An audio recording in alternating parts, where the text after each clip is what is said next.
بسم اللہ الرحمن الرحیم۔ السلام علیکم۔ امید کرتی ہوں کہ آپ سب خیریت سے ہوں گے۔ جہنم کے 7 درجات ہیں۔ مشرک، یہود، آتش پرست، کافر، عیسائی، مسلمان، کون کس درجے میں جائے گا؟ آئیے یہ ویڈیو غور سے دیکھتے اور سنتے ہیں اور معلومات میں اضافہ کرتے ہیں۔ ایک بار جبرائیل علیہ السلام نبی کریم صلی اللہ علیہ وسلم کے پاس آئے تو آپ صلی اللہ علیہ وسلم نے دیکھا کہ جبرائیل کچھ پریشان ہیں۔ آپ نے فرمایا، جبرائیل کیا معاملہ ہے؟ وہ غمزدہ دیکھ رہا ہوں۔ اے محبوب، کل میں اللہ پاک کے حکم سے جہنم کا نظارہ کر کے آیا ہوں۔ اس کو دیکھنے سے مجھ پہ غم کے آثار نمودار ہوئے ہیں۔ نبی اکرم صلی اللہ علیہ وسلم نے فرمایا، جبرائیل، مجھے بھی جہنم کے حالات بتاؤ۔ جبرائیل نے عرض کی، جہنم کے کل 7 درجے ہیں۔ ان میں جو سب سے نیچے والا درجہ ہے، اللہ اس میں منافقوں کو رکھے گا۔ اس سے اوپر چھٹے درجے میں اللہ تعالیٰ مشرکوں کو ڈالیں گے۔ اس سے اوپر 5ویں درجے میں اللہ پاک سورج اور چاند کی پرستش کرنے والوں کو ڈالیں گے۔ چوتھے درجے میں اللہ پاک آتش پرست لوگوں کو ڈالیں گے۔ تیسرے درجے میں اللہ پاک یہود کو ڈالیں گے۔ دوسرے درجے میں اللہ تعالیٰ عیسائیوں کو ڈالیں گے۔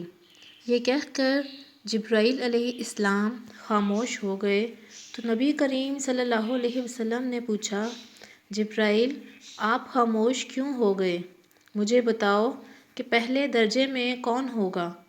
جبرائیل علیہ السلام نے عرض کیا، اے اللہ کے رسول، پہلے درجے میں اللہ پاک آپ کے امت کے گناہ گاروں کو ڈالیں گے۔ جب نبی کریم صلی اللہ علیہ وسلم نے یہ سنا کہ میری امت کو بھی جہنم میں ڈالا جائے گا تو آپ بے حد غمگین ہوئے اور آپ نے اللہ کے حضور دعائیں کرنا شروع کیں۔ 3 دن ایسے گزرے کہ اللہ کے محبوب مسجد میں نماز پڑھنے کے لیے تشریف لاتے، نماز پڑھ کر حجرے میں تشریف لے جاتے اور دروازہ بند کر کے اللہ کے حضور رو رو کر فریاد کرتے۔ صحابہ کرام حیران تھے کہ نبی کریم پہ یہ کیسی کیفیت طاری ہوئی ہے۔ مسجد سے حجرے جاتے ہیں، گھر بھی تشریف لے کر نہیں جا رہے۔ جب تیسرا دن ہوا تو سیدنا ابو بکر صدیق سے رہا نہیں گیا۔ وہ دروازے پہ آئے، دستک دی اور سلام کیا، لیکن سلام کا جواب نہیں آیا۔ آپ روتے ہوئے سیدنا عمر کے پاس آئے اور فرمایا کہ میں نے سلام کیا لیکن سلام کا جواب نہ پایا، لہٰذا آپ جائیں، آپ کو ہو سکتا ہے سلام کا جواب مل جائے۔ آپ گئے تو آپ نے 3 بار سلام کیا لیکن جواب نہ آیا۔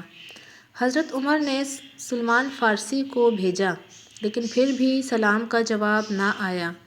حضرت سلمان فارسی نے واقعے کا تذکرہ حضرت علی سے کیا۔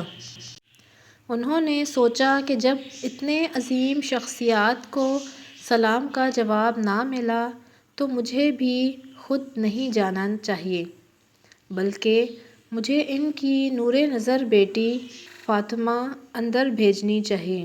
لہٰذا آپ نے فاطمہ رضی اللہ تعالیٰ عنہا کو سب احوال بتا دیا۔ آپ حجرے کے دروازے پہ آئیں، ابا جان السلام علیکم۔ بیٹی کی آواز سن کر محبوب کائنات صلی اللہ علیہ وسلم اٹھے، دروازہ کھولا اور سلام کا جواب دیا۔ ابا جان، آپ پر کیا کیفیت ہے کہ 3 دن سے آپ یہاں تشریف فرما ہیں؟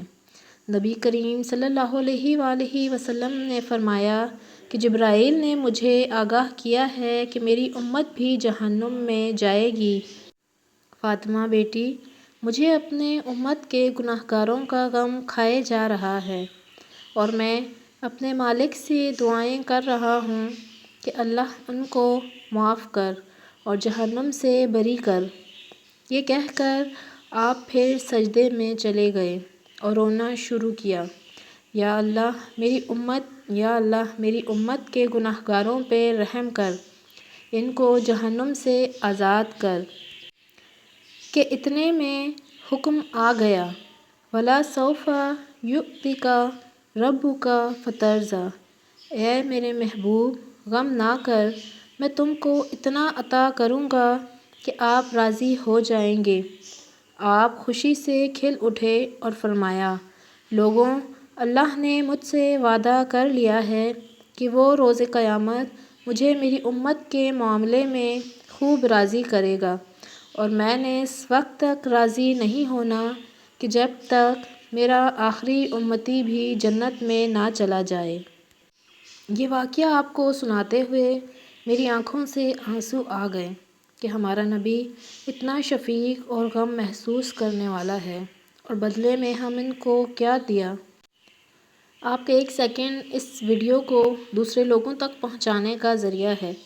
میری آپ سے عاجزانہ گزارش ہے کہ لا حاصل اور بے مقصد پوسٹیں اور ویڈیو ہم شیئر کرتے رہتے ہیں، لیکن آج اپنے نبی کی رحمت کا یہ پہلو کیوں نہ شیئر کریں؟ آئیں ایک ایک شیئر کر کے اپنا حصہ ڈالیں، کیا پتہ کون گناہ گار سن کر اللہ کی راہ میں حاضر ہو جائے اور راہ راست پر آ جائے۔ ویڈیو اچھی لگی ہے تو اسے لائک کریں اور زیادہ سے زیادہ شیئر کریں، اور چینل کو سبسکرائب کریں، بیل آئیکن کو پریس کریں تاکہ میری آنے والی تمام ویڈیو آپ تک پہنچ سکیں اور آپ کی معلومات میں مزید اضافہ ہو۔ Thank you.